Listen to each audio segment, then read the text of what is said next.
चतरा है, बिल्कुल चतरा सबसे पहले है। केबीसी में सवाल है।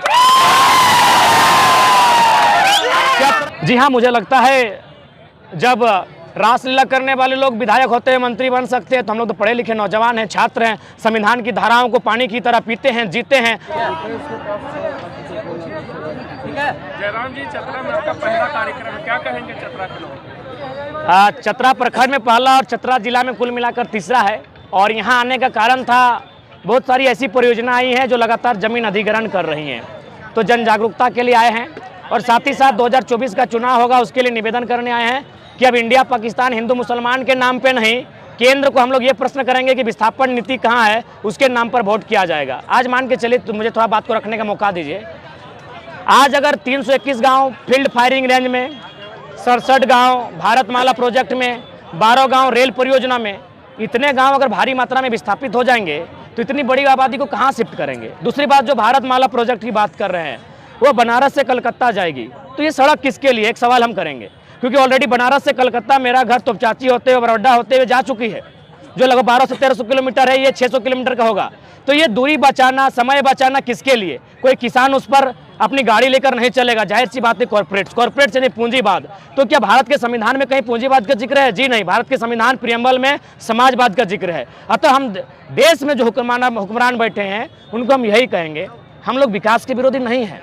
आपको जमीन चाहिए ना, लीजिए ना भाई, किसने मना किया है? हमको जमीन के बदले जमीन दे दीजिए, क्योंकि आप जो पैसा हमको देंगे, मान के चलिए कहीं 3000 रुपया डिसमिल लगा है, अगर 3 लाख प्रत्येक एकड़ में, यानी 5 एकड़ में 15 लाख, अगर हमको पूरा जमीन मेरा चला गया योजना में, हमको 15 लाख मिला, तो अगर हम रांची टाउन, हजारीबाग टाउन या कहीं जाके नया घर खरीदेंगे तो कम से कम 3 लाख डिसमिल, यानी हम और दोबारा 5 डिसमिल भी जमीन नहीं ले पाएंगे उस पैसे से।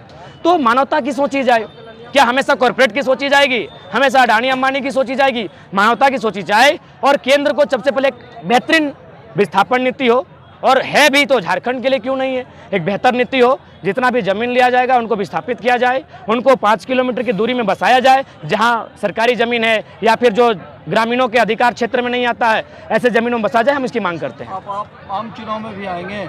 उसके साथ सोचते हैं, हमें आना चाहिए। डुमरी उपचुनाव में क्या होगा सर? देखिए, डुमरी उपचुनाव, चूंकि मेरा मानना है हम लोग 2024 की रट लगाए हैं, 24 यानी पूर्ण व्यवस्था परिवर्तन, तो उपचुनाव एक ऐसा समय खाली हुआ है जब किसी का देहांत हुआ है। हम लोग नहीं चाहेंगे युवा एक ऐसी सीट से अपना उद्घाटन करे जहां किसी की मृत्यु हुई। अगर भ्रष्टाचार पे भेंट चढ़ता सीट हम लोग आते हैं, वो भ्रष्टाचार का मामला नहीं है, वो कहीं ना कहीं मृत्यु का मामला है। हम लोग मृत्यु पर कदम रख के अपनी राजनीति की शुरुआत नहीं करेंगे। समर्थन, हम लोग न्यूट्रल हैं। हमारे जनता जनार्दन को सीधा संदेश होगा कि 7-8 महीने का कार्यकाल बचा है, आप नोटा में जाएं, तीसरे के साथ जाए, चौथे के साथ जाए, जिसके साथ जाए। 24 में हम लोग मजबूती के साथ आएंगे, और बाकायदा जो उत्तरी छोटा नागपुर है, डुमरी उसका केंद्र बिंदु रहेगा। आप इंडिपेंडेंस लड़ेंगे या किसी के साथ समझौता होगा? नहीं, समझौता नहीं, हम लोग इंडिपेंडेंट लड़ेंगे। उसके बाद जनता को रायशुमारी के लिए सौंपेंगे कि आप क्या चाहते हैं। देखिए, स्थानीय सांसद नहीं होने का कारण क्या है कि हमारे लोगों की जो मेंटिलिटी है, हमारे लोग कभी पॉलिटिक्स को सोचते नहीं, बिजनेस को सोचते नहीं। उसी का दुष्परिणाम है कि बड़े बड़े बिजनेसमैन गैर राज्यों के, बड़े बड़े एमपी जहां है वो गैर राज्यों के सभी हैं। हजारीबाग के एमपी हमारे नहीं, धनबाद के एमपी हमारे नहीं, गोड्डा के एमपी हमारे नहीं, रांची के एमपी हमारे नहीं, चतरा वाले हमारे नहीं, पलामू के हमारे नहीं। 6 को जब हमारे नहीं, तो झारखंड में तो 14 को सीट है भैया। पार्टी का गठन कर लेंगे आप?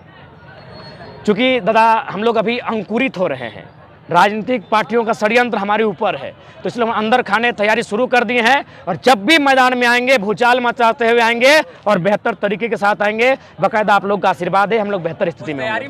सबसे पहले है क्या हम इतने खुदगर्ज हैं, या हम में इतनी जरूरत नहीं कि यहाँ का बेटा 70 सालों के इतिहास में एमपी ना बन सके। जब एमपी नहीं बनेगा तो नीति नियम कौन बनाएगा, हमारी बातों को संसद में रखेगा कौन? इसीलिए सबसे पहले चतरा में ही होगा, चतरा में ही बाहरी को स्टॉप। आप आए हैं, खिलाएंगे, नचाएंगे, हंसाएंगे, सांसद तो माटी का बेटा को बनाएंगे। चलिए, धन्यवाद।